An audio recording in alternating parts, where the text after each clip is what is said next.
Assalamualaikum warahmatullahi wabarakatuh. Halo semuanya, apa kabar kalian? Semoga dalam keadaan sehat walafiat kan? Baik, bertemu kembali dengan saya Ibu Ayu Puspita Indasari pada mata kuliah Bahasa Indonesia. Dan untuk materi kali ini adalah mengenai kalimat. Baik, untuk pengertian kalimat dan apa saja yang menjadi kalimat efektif, kita ikuti saja video selanjutnya. Baik, kita lihat dulu apa itu kalimat ya.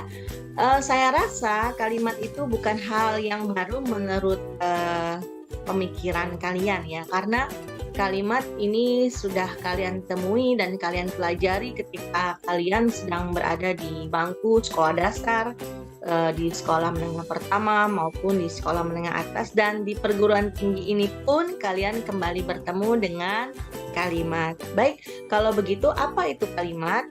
Nah, kalimat adalah satuan bahasa yang terkecil dalam wujud lisan atau lisan ya, yang mengungkapkan pikiran yang utuh ya. Jadi kalimat bisa diungkapkan baik secara lisan maupun tulisan, tapi pada pikiran yang utuh tentunya ya. Jadi pada umumnya ya, kalimat berupa kelompok kata ya. Pada umumnya ini ya, kalimat itu berupa kelompok kata, tetapi tidak setiap kelompok kata itu disebut kalimat ya. Namun demikian, tidak sedikit pula kalimat yang hanya terdiri atas satu kata, seperti itu ya. Nah ya, misal dalam percakapan umumnya digunakan kalimat yang pendek-pendek, jadi tidak harus kalimat itu dikatakan kalimat jika kalimatnya harus panjang, seperti itu ya. Nah, sebelum kita membuat kalimat atau menuliskan sesuatu menjadi kalimat ya, terlebih dahulu kita harus melihat dulu struktur dasar kalimat ya. Apa struktur dasar kalimat itu ya? Nah, struktur dasar kalimat mungkin kalian sudah mengenal apa itu subjek, predikat ya, objek, keterangan. Ya, inilah yang membentuk suatu kalimat ya. Kita lihat satu persatu. Subjek adalah bagian kalimat yang menunjuk pelaku, tokoh, sosok, benda, sesuatu hal atau suatu masalah yang menjadi pangkal atau pokok pembicaraan. Ya, subjek biasanya diisi oleh jenis kata benda nomina ataupun kata kerja. Contohnya di sini, Ridwan anak yang pandai, tapi dia malas. Nah, ini adalah contoh kalimat dengan subjeknya adalah Ridwan. Ya. Selanjutnya kita lihat juga ciri-ciri subjek. Nah, ini ciri-ciri subjek ini umumnya berupa kata atau frase benda, ya. Ada pula yang berupa kata kerja dan biasanya dia terletak di depan predikat. Contohnya di sini ya, yang digarisbawahi ini adalah contoh dari subjek. Saya berikan contoh, ibu sedang memasak daging. Ibu di sini menjadi subjek. Matanya sipit, matanya di sini merupakan kata benda ya. Jadinya di sini menunjukkan orang ya. Jadi di sini matanya dijadikan sebagai subjek. Membaca adalah hobinya sejak kecil. Nah, membaca di sini adalah kata kerja, sehingga subjek itu bisa juga ditentukan oleh kata kerja seperti itu. Dan berjalan kaki juga kata kerja, sehingga menjadi subjek pada kalimat ini, serta membangun jalan layang sangat mahal ya. Nah, itu ciri-ciri dari subjek. Berikutnya ada predikat. Apa itu predikat? Predikat adalah kalimat yang memberitahu melakukan tindakan apa dalam keadaan bagaimana subjek atau pelaku atau benda di dalam suatu kalimat ya. Predikat menyatakan sifat, situasi, status, ciri atau jati diri si subjek, seperti itu. Nah, predikat dalam kalimat adalah pernyataan tentang jumlah sesuatu yang dimiliki oleh subjek. Kita lihat juga ciri-ciri dari predikat, biasanya dia terletak setelah subjek. Biasanya diisi oleh kata kerja dan ada pula kata benda, kata sifat dan frase di depannya ya. Kita lihat di sini, Santi menggoreng ayam. Menggoreng di sini harusnya kita garis bawahi sehingga menjadi predikat dari kalimat ini ya. Berlarian, tertidur dan cantik ya. Banyak anak di lapangan. Ini juga anak juga bisa dikatakan predikat seperti itu. Selanjutnya ada objek atau pelengkap. Jadi kalimat juga bisa boleh dilengkapi dengan objek sebagai pelengkap dan boleh juga tidak. Sehingga kalimat bisa dibagi menjadi dua ya, atau kata kerja juga bisa dibagi menjadi dua. Ada kata kerja intransitif dan kata kerja transitif. Kata kerja transitif adalah kata kerja yang tidak membutuhkan, saya terbalik ya. Jadi kata kerja transitif adalah kata kerja yang membutuhkan wajib hadirnya objek.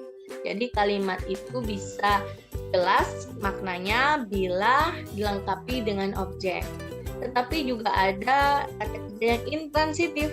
Ya, intransitif adalah kata kerja yang tidak membutuhkan objek, sudah jelas kalimatnya seperti itu. Ya, jadi objek adalah bagian kalimat yang melengkapi predikat. Nah, ini ya sudah saya jelaskan tadi ya.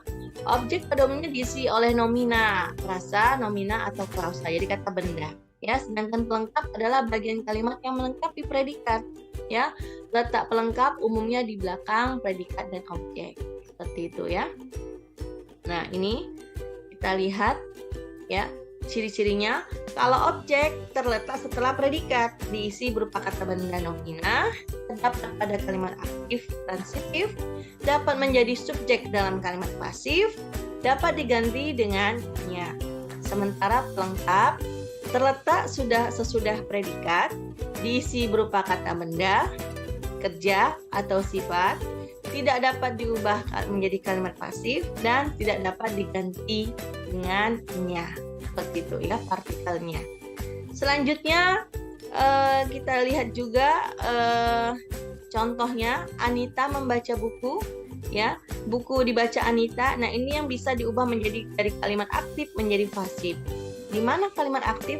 Kalimat aktif biasanya ditandai dengan kata kerja yang diawali dengan awalan me ya. Kemudian diubah menjadi kalimat pasif yang ditandai dengan kata kerja berawalan di. Seperti itu ya. Nah, jadi Anita membacanya ya. Sehingga kalau untuk pelengkap dia tidak bisa menjadi kalimat pasif atau aktif ya, atau kalimat aktif menjadi pasif atau kalimat pasif menjadi aktif ya.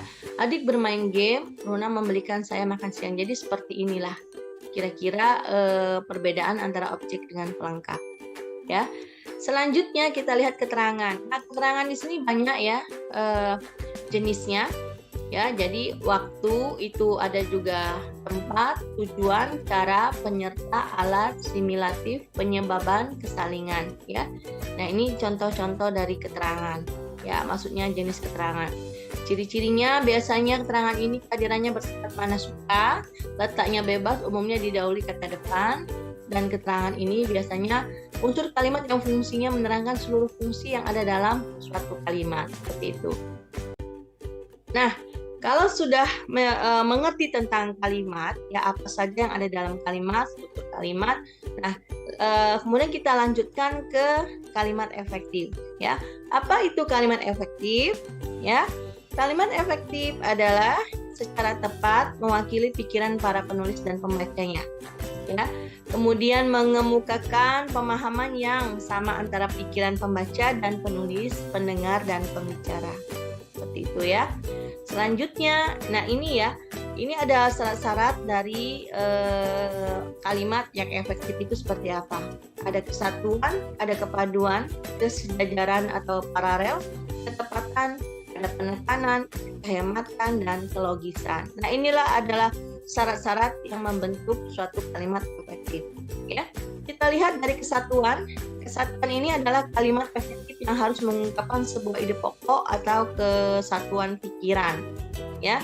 Sehingga kesatuan kalimat bisa juga dibentuk adanya keselarasan dan kesepadanan struktur. Kalau kita lihat di contoh ini misalnya kalimat kucing makan tikus mati.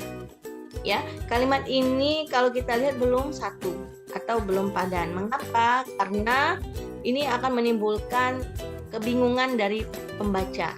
Ya, sehingga yang benar adalah kucing memakan tikus yang mati. Ya, artinya kucing memakan tikus mati. Ya. Kemudian ada lagi PR kemarin saya dibantu kakak saya. Menjadi kemarin kakak membantu saya mengerjakan PR, ya. Mengapa? Karena di sini tidak jelas ini yang mana subjek, predikat, dan objeknya, sehingga bisa diubah menjadi kalimat yang ditulis merah ini, seperti itu, ya. Selanjutnya ada kepaduan atau koherensi.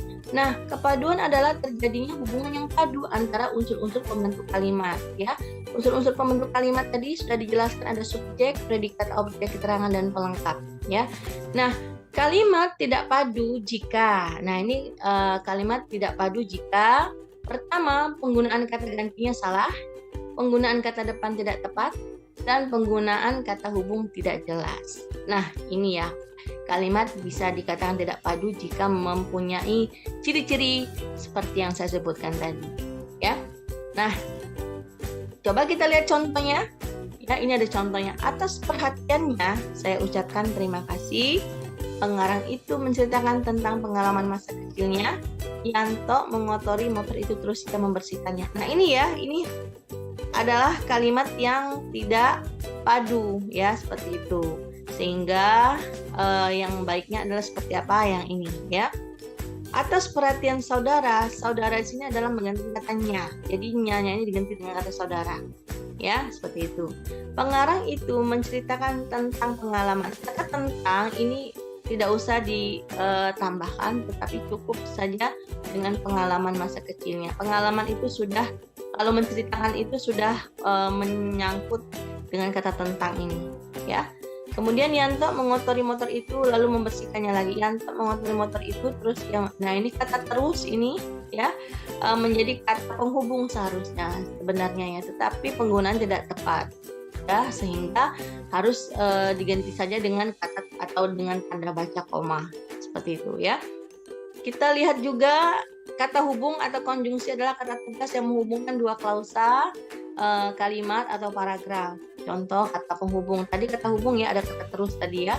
Nah, dan, atau, tetapi, sudah, ketika, meskipun, walaupun, sebab, karena, oleh, sehingga, sampai, bahwa, dengan, dan lain-lain. Nah, ini adalah contoh kata hubung, ya. Nah, ini kita lihat adalah kata hubung yang berpasangan dengan tepat. Ya, kalau misalnya kalian masih menulis, ya, ada yang menulis ataupun kalian membaca, masih ada yang menggunakan kata penghubung yang tidak berpasangan dengan tepat. Nah, ini bisa kalian tanggapi, bisa kalian perbaiki seperti ini, ya. Kata antara pasangannya dan, kata tidak pasangannya tetapi, kata baik pasangannya maupun, kata bukan pasangannya melainkan, kata demikian pasangan sehingga, apakah atau, tidak hanya, bahkan, ya. Ini contoh, ya, kata penghubung yang berpasangan dan dengan tepat. Kan masih banyak yang lainnya kata penghubung yang berpasangan dengan tepat. Ini hanya contoh saja yang biasanya digunakan oleh kita seperti itu. Selanjutnya ada kesejajaran atau paralel. Jadi kesejajaran kalimat juga terdapatnya unsur-unsur yang sama derajatnya, sama susunan kata yang dipakai di dalam kalimat. Jenis kesejajaran kalimat di sini adalah kesejajaran bentuk dan kesejajaran makna. Seperti itu, ya. Jadi ada dua jenisnya, ada kesejajaran bentuk dan ada juga kesejajaran makna. Kita lihat contoh kesejajaran bentuk, ya. Ada kalimatnya, kegiatan itu meliputi, ya, pembelian buku, membuat katalog, dan mengatur peminjaman buku. Ini kesejajaran, ya. Jadi ada pembelian buku, ada kata membuat, ada mengatur. Ini bentuk, ya. Tapi kalau misalnya kesejajaran makna di sini adalah dia berpukul-pukulan. Jadi maknanya itu saling, ya, saling memukul barangnya. Tapi kalau di sini adalah kesejajaran bentuk. Jadi ada bentuknya di sini, ada pembelian, membuat, mengatur. Sehingga kalimat yang benar di sini adalah kegiatan itu meliputi membeli buku, membuat katalog, dan mengatur peminjaman. Mengapa di kalimat pertama tidak dikatakan tidak sejajar bentuknya? Karena di kata kerja yang di awal ini, pembelian ini tidak sejajar dengan kata kerja membuat dan mengatur. Mengapa?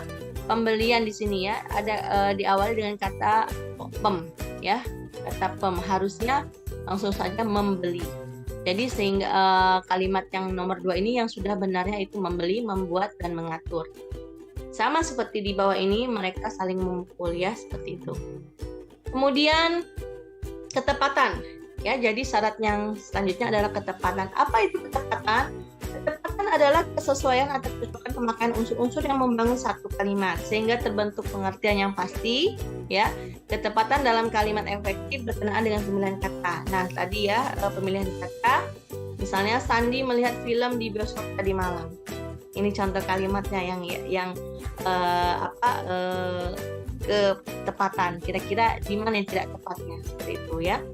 Nah, kita lihat contoh berikutnya. Karyawan teladan itu memang tekun bekerja dari pagi sehingga petang. Ya.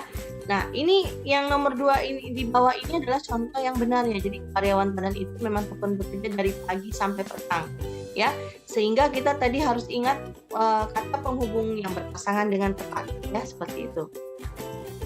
Selanjutnya adalah kevariasian ya, penekanan dan kevariasian. Nah, pengefektifan kalimat dilakukan dengan menekankan unsur-unsur yang penting, dan jenis penekanan kalimat ini ada banyak ya, ada mengubah fungsi struktur kalimat, ada menggunakan partikel lah, pun dan kah, ada menggunakan repetisi dan menggunakan pertentangan. Seperti itu. Kita lihat selanjutnya adalah kehematan. Kehematan adalah upaya menghindari pemakaian kata yang tidak perlu. Ya, jadi jenis penghematan kalimat di sini menghilangkan subjek yang tidak diperlukan, menghindarkan pemakaian kata yang tidak perlu, dan menghilangkan pleonasme. Ya, kita lihat contohnya seperti apa. Nah, ini ya. Saya melihatnya dengan mata kepala saya sendiri, mahasiswa itu belajar seharian dari pagi sampai petang.